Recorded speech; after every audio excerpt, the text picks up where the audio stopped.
మీ జీవితంలో ఎంత పెద్ద సమస్య అయినా ఉండనివ్వండి, దానికి పరిష్కారం దొరికే ఒకే ఒక్క సమయం ప్రదోష సమయం. ముక్కోటి దేవతలు కూడా పరమేశ్వరుని దర్శనం కోసం ఎదురు చూసే సమయం ఇది. కైలాసంలో సాక్షాత్ ఆ మహాదేవుడు ఆనంద తాండవం చేసే సమయం ఇది. తెలుసో తెలియకో మనం చేసిన పాపాలను, మనకు పట్టిన దారిద్ర్యాన్ని క్షణాల్లో భస్మం చేసే శక్తి ఈ ఒక్క సమయానికి మాత్రమే ఉంది. అసలు ప్రదోషం అంటే ఏంటి? అది ఎప్పుడు వస్తుంది? వారంలో ఏ రోజు వచ్చే ప్రదోషానికి మీ తలరాతను మార్చే శక్తి ఉందో? ముఖ్యంగా ఆ సమయంలో పొరపాటును కూడా చేయకూడని పనులు ఏమిటి? తెలిస్తే ఆశ్చర్యపోతారు. ఇక శివయ్య అనుగ్రహం పొందే ఈ రహస్యాన్ని తెలుసుకుందామా? ప్రదోషం అంటే ఏమిటి? ఎప్పుడు వస్తుంది? ప్రదోషం అంటే పాప నిర్మూలన అని అర్థం. రాత్రికి ఆరంభం, పగలికి ముగింపు అయిన సంధ్యా సమయముని ప్రదోషం అంటాం. ప్రతి 15 రోజులకు ఒకసారి, అంటే పౌర్ణమికి ముందు వచ్చే త్రయోదశి, అమావాస్యకు ముందు వచ్చే త్రయోదశి నాడు ఈ అద్భుత గడియలు వస్తాయి. సూర్యుడు అస్తమించడానికి 1:30 గంటల నుండి అస్తమించిన తర్వాత 1:30 గంటల వరకు సమయాన్నే ప్రదోషకాలం అంటాము. పురాణాల ప్రకారంగా క్షీరసాగర మదనంలో పుట్టిన భయంకరమైన హాలాహలాన్ని శివుడు మింగి లోకాన్ని కాపాడిన సమయం ఇదే. అందుకే ఈ సమయంలో శివుడు ప్రసన్నంగా ఉంటారు. అడిగిన వరాల్ని వెంటనే ఇస్తారు. వారాన్ని బట్టి ఫలితాలు, అయితే త్రయోదశి ఏ వారం వస్తుందో దాన్ని బట్టి కూడా ఫలితాలు మారుతూ ఉంటాయి. జాగ్రత్తగా వినండి. మీ సమస్యకు పరిష్కారం ఇందులోనే ఉంది. సోమవారం ప్రదోషం వస్తే మనశ్శాంతి లేని వాళ్ళకి మంచి ఆలోచనలు రావడానికి ఇది ఉత్తమం. మంగళవారం భౌమ ప్రదోషం, ఇది చాలా శక్తివంతమైంది. అప్పుల బాధలు, ఆర్థిక కష్టాలు, అనారోగ్య సమస్యలు ఉన్నవారు ఖచ్చితంగా పూజ చేయవలసిన రోజు ఇదే. రుణ విముక్తి, ఇది చాలా తిరుగులేని మార్గం, శస్త్రం, అస్త్రం. బుధవారం నాడు చేసే ప్రదోషం వల్ల తెలివితేటలు, విద్య, వ్యాపారంలో అభివృద్ధి కోరుకునే వాళ్ళు ఈ వ్రతాన్ని బుధవారం చెయ్యాలి. గురువారం గురు ప్రదోషం, పితృదోషాలు పోవడానికి, గురువుల యొక్క అనుగ్రహం కలగడానికి చేస్తాము. శుక్రవారం ఇంట్లో లక్ష్మీదేవి కటాక్షానికి, భార్యాభర్తల మధ్య అన్యోన్యతం కోసం ఈ ప్రదోషాన్ని చేస్తాము. శనివారం శని ప్రదోషం అత్యంత విశేషమైనది. ఇది ఏలినటి శని, అర్ధాష్టమ శని ప్రభావంతో నలిగిపోతున్న వారికి ఇది సంజీవని. ఆనాడు శివాలయానికి వెళ్తే శని ప్రభావం తగ్గుతుంది. ఏం చెయ్యాలి, ఏం చెయ్యకూడదు? మరి అమృత గడియాల్లో కేవలం శివాలయానికి వెళ్లి ఒక్క నమస్కారం చేస్తుంటే చాలు. కుదిరితే శివలింగానికి అభిషేకం చేయండి, లేదా కనీసం పాలు, మారేడు దళాలు అయినా సమర్పించండి. ఓం నమః శివాయ అనే పంచాక్షరి మంత్రాన్ని జపించండి. నందీశ్వరుని కొమ్ముల మధ్య నుండి శివయ్యను దర్శించుకోవడం చాలా ముఖ్యం. ఈ సంధ్యా సమయంలో అస్సలు ఈ తప్పులు చేయకండి. సంధ్యా సమయంలో నిద్రించటం దారిద్ర్యానికి ఆహ్వానం పలికినట్లే. ఆహారం తినకూడదు. కుదిరితే ఆ 1:30 సేపు ఉపవాసం ఉండడం శ్రేష్టం. చెడు మాటలు, గొడవలు ఉండకూడదు. ఈ సమయంలో మీరు వాటికి దూరంగా ఉండండి. కేవలం ఆ 1:30 సమయం శివ ధ్యానంలో గడిపితే మీ జన్మజన్మల పాపాలు పటాపంచలు అయిపోతాయి. ఇప్పటి నుండి ఎన్ని పనులు ఉన్నా పక్కన పెట్టి ప్రదోషకాలం ఎప్పుడు వస్తుందా చూసుకొని శివాలయానికి వెళ్ళండి. కుదరకపోతే ఇంట్లోనే దీపారాధన చెయ్యండి. మీ జీవితంలో వచ్చే మార్పును మీరే చూస్తారు. పరమేశ్వరుని అనుగ్రహం మీ అందరిపై ఉండాలని కోరుకుంటున్నాను. ఓం నమః శివాయ. అసలు ఈ ప్రదోషకాలానికి ఇంత శక్తి ఎక్కడి నుండి వచ్చింది? దీని వెనుక రోమాల నిక్క పొడుచుకునే ఒక సంఘటన ఉంది. పూర్వం అమృతం కోసం దేవతలు, రాక్షసులు పోటీపడి పాలసముద్రాన్ని చిలికారు. కాని మొదలు దాని నుండి వచ్చింది అమృతం కాదు, సర్వలోకాల్ని కాల్చేసే భయంకరమైన హాలాహలం అనే విషం.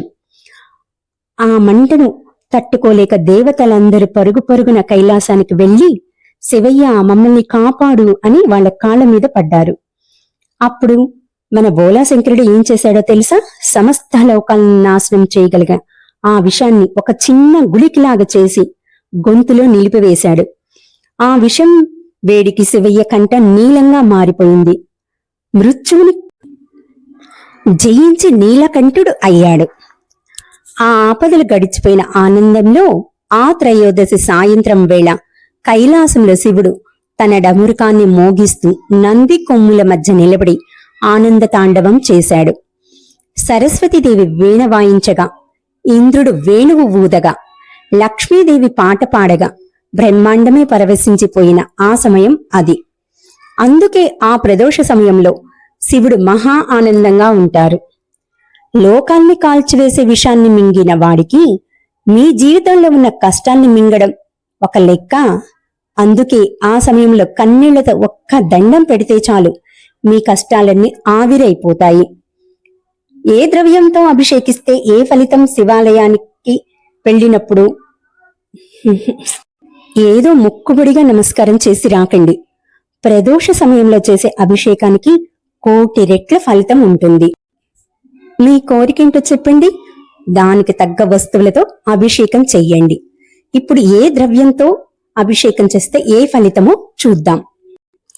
పంచగవ్యంతో చేస్తే ఆత్మశుద్ధి, పాప నివృత్తి. చందనాది తైలంతో చేస్తే సుఖము. తెల్ల అన్నంతో దేహకాంతి, పెండ్లి, సౌభాగ్యము. మామిడి పండ్ల రసంతో చేస్తే సకల వశ్యం, చర్మ వ్యాధులు కూడా నివారణ అవుతాయి. అరటి పండ్లతో చేస్తే ధనధాన్య సమృద్ధి. పనస పండ్లతో లోకవశ్యం జరుగుతుంది. పసుపుతో రాజవశ్యం, సౌభాగ్యం, శుభకార్యాలు, మంగళాలు వృద్ధి అవుతాయి. ఇంట్లో మంగళ కార్యాలు జరగాలంటే శివయ్యకు పసుపుతో అభిషేకం చెయ్యాలి. దానిమ్మ పండ్లతో చేస్తే శత్రునాశనం. జామ పండ్లైతే భూలాభం. నువ్వుల నూనెతో చేస్తే అపమృత్యు దోషం తొలుగుతుంది. బిల్వ జలాలతో చేస్తే భోగభాగ్యాలు. చెరుకు రసంతో చేస్తే ధనాభివృద్ధి జరుగుతుంది. కొబ్బరి నీళ్లతో సర్వ సంపదలు వృద్ధి అవుతాయి. భస్మజలంతో చేస్తే మహాపాప వినాశనం, 1,000,000 పుణ్య ఫలం. నవరత్న జలములతో ధనధాన్యాభివృద్ధి, పుత్రలాభం.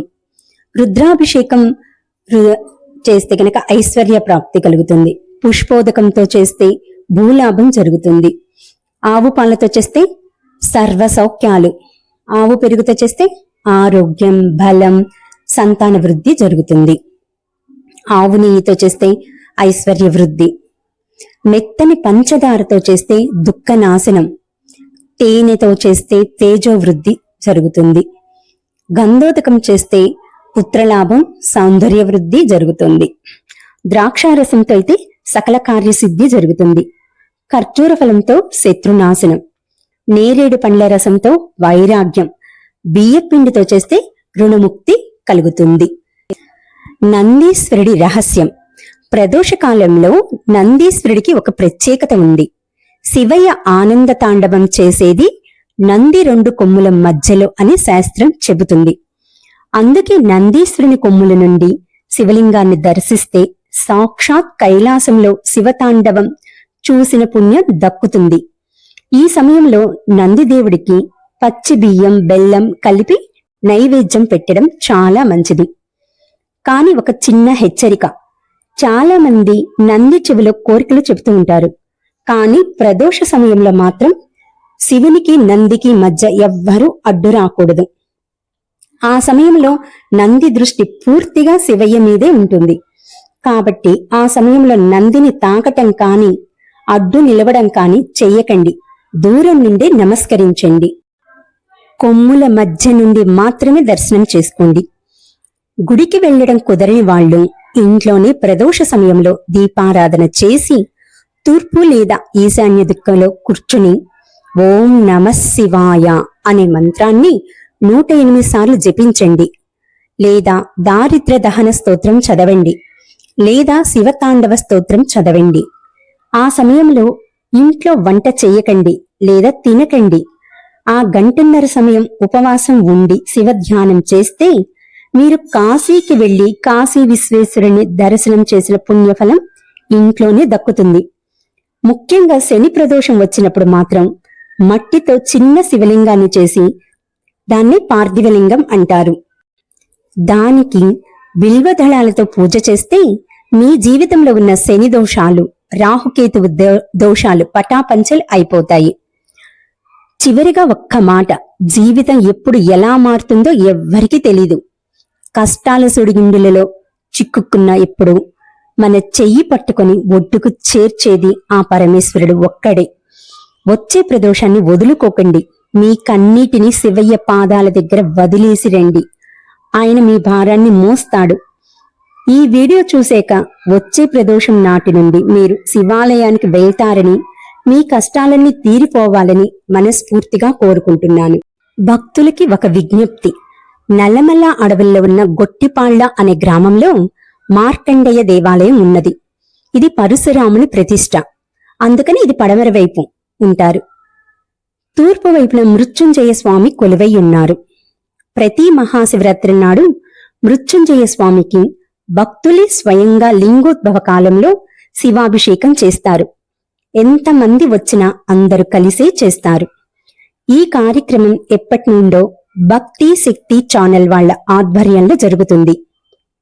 మీ పేర్లను కూడా ఈరోజు సంకల్పంలో చెప్పాలంటే కామెంట్ బాక్స్ లో మీ గోత్రం, ఇంటి యజమాని పేరు పంపించండి. పూజా సమయంలో ఆ స్వామికి విన్నవిస్తారు. ఇంటి యజమాని పేరు మాత్రమే చెప్పండి. అప్పుడు సహకుటుంబస్య అని చెప్తారు కదా, అందుకని ఒక్క యజమాని పేరు చెప్తే మాత్రం చాలు. శివరాత్రి 2 రోజుల ముందు వచ్చే గోత్రనామాల్ని మాత్రమే నోట్ చేసుకొని మృత్యుంజయ స్వామి దగ్గర విన్నవిస్తారు. సర్వే జనా సుఖినో భవంతు, సమస్త లోకా సుఖినో భవంతు, సర్వం శివ పాదారవిందార్పణమస్తు.